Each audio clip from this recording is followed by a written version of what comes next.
Alright, in this video I'm going to be talking about the talents for the Priestess card. So the Priestess card does have talents which should be unlocked at card levels 6, 8, 13, and 15.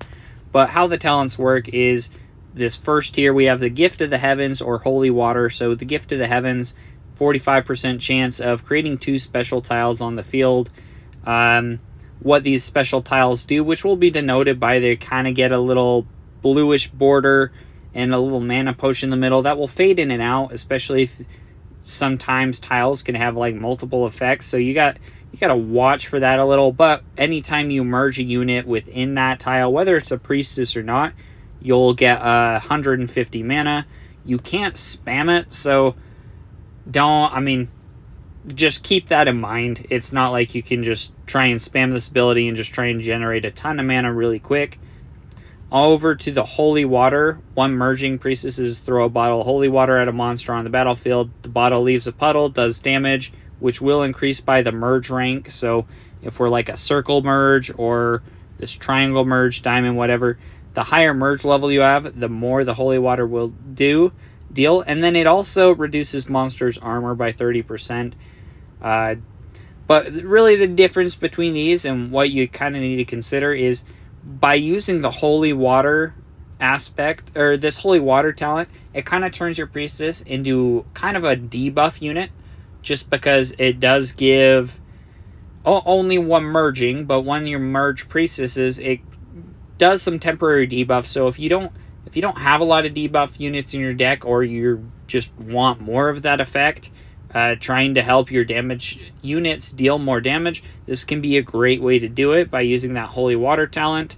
The not downside, but just the thing you'll need to be aware of, it is only one merging, so you're going to need to be making sure you have enough mana to actually take full use of that when you need to debuff the enemies.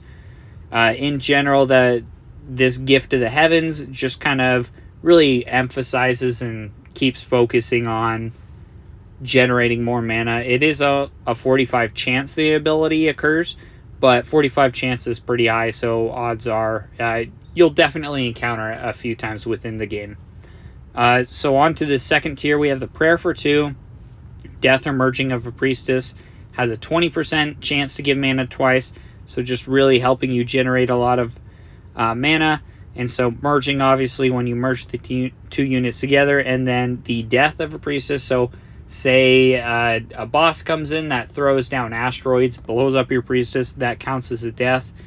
But how much mana it gives is just dependent on the merge rank of your unit. So like when you're in the circle, your circle merge tier of a Priestess, when it's merged, it'll generate 80 mana a piece. So if you merge 2 circle units, they'll both generate 80 mana for a total of 160 mana, and then that increases dependent on the merge rank. So especially if you plan on merging your Priestesses really high to high merge tiers, whether you have other cards in your deck that can kind of help you merge to higher tiers, that's where the Prayer for 2 can really become beneficial, just because having that chance to double, when you're talking about doubling up to, 400 mana or 480 mana or even 560, it helps a lot.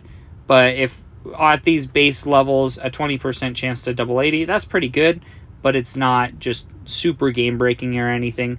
The Morning Prayer is, a lot of times, it doesn't give as big of a benefit, but it's a guaranteed 100% chance. You just get 40 mana when a Priestess is placed on this field, just whenever you spawn it. Onto the third tier, so receiving mana from a Priestess's main ability. So the Priestess's main ability, just whenever the Priestess generates mana when it merges, is destroyed, or has its merge rank reduced just due to a boss effect or whatever. It also summons a candle that increases damage by a good chunk, which the candles are permanent. So that is something, if you're kind of along with this Prayer for 2, if you're planning on merging a lot of Priestesses, doing a lot of that, you can get a lot of those candles, which can kind of help subsidize your Priestess's damage. This other one, the Power of Light, after receiving any mana from a priestess, all priestesses on the field receive a buff for 6 seconds, increases damage by 150% in proportion to rank, and gives it like a AoE attack. So this is a temporary boost. So that in general, this Sisters in Faith, really, if you're planning on merging a lot of priestesses up to that 100, that's really where you can see a lot of benefit from the attack. This one, the Power Light's kind of a burst thing. If you're really good at timing it and figuring out, making sure you have enough mana to spawn and merge some priestesses, this can be a pretty good one. But it does take a little more thinking and process to do there. So the Sisters in Faith is definitely the easier one to utilize. Then this very last one, level 15, is the Bolstered Faith. So receiving mana from the Priestess increases the attack speed of units on the field by 15% for 6 seconds. Priestess also speeds up by 30%. So this is a very good one, just because anytime you merge whatever with the Priestess, generate mana, it increases the attack speed of your units. This is nice, especially when you have like bosses that will come and throw an asteroid at units or whatever. If it throws an asteroid at your Priestess, it'll actually help boost your other units to try and kill the boss real quick before it can do any more damage. Same kind of thing, where if you're good at utilizing this, you can kind of time it just around when you have strong enemies coming in, or if you're really just trying to beat a wave, beat a boss, whatever.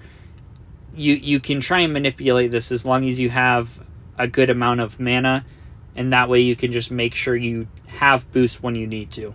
But thanks for watching. Let me know if you have any questions.